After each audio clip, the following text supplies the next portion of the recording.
हरियो पनि। हेलो सेवार अनि गुड आफ्टरनुन भन्न चाहन्छु। आज चाहिँ म सर्तु खोलातिर आएको छु। गाउँतिर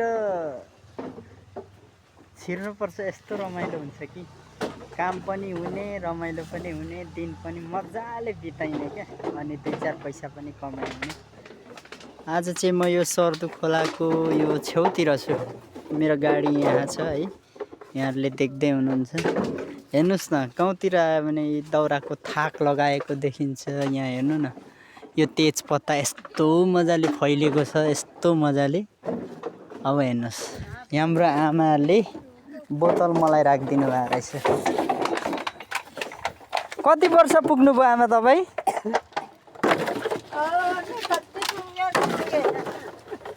हाम्रो उता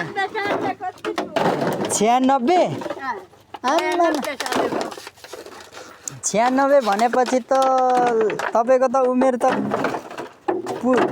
पुर्याइसक्नु भयो नि तपाईँको उमेर। आमाले यहाँ बोतल यसरी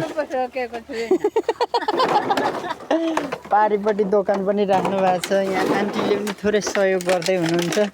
हेर्नुहोस् न, गाउँतिर अर्ग्यानिक भनेको अर्ग्यानिक नै हो क्या। यहाँ मौरीको गुड है, यहाँ रिसौला जस्तो पनि छन्। यताको ल्याउँछु ल म।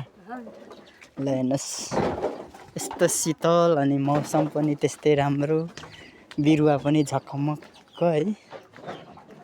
म चाहिँ आज यो 20 नम्बर धरान 20 तिर घुमघाम गर्दैछु। मैले चाहिँ यहाँ थोरै मात्रै छ होला भनेर भनिरहेको थिएँ, तर निकै धेरै पो राखिदिनु भएको रहेछ त आमाले त। ल यसरी घुमघाम रमाइलो छ।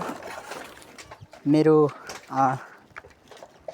धरान अपडेट ब्लग युट्युब च्यानललाई सबैजनाले सपोर्ट गरिदिनु होला, माया गरिदिनु होला। यस्तै यस्तै अर्ग्यानिक चिजहरू म यहाँहरूलाई देखाउने छु है। ल यहाँ लोकल सुँगुर यस्तो हुन्छ, लोकल सुँगुर गाउँघरको। के छ हौ अनि? हजुर, त्यो तपाईँहरूलाई चाहिन्छ होला नि त। ए हो, लु निकाल्नु त्यो पनि। ल यस्तो छ है। ल भरे भेटौँला साथीहरू। ल म यहाँ आइपुगेँ, मेरो गाडी अब भयो। अघि 7 रुपैयाँमा 8 रुपैयाँ हुँदै जाँदैछ। ल यसो गरेर मेरो गाडी लगभग फुल भयो है। अब म हिँडेँ। हस् त, धन्यवाद।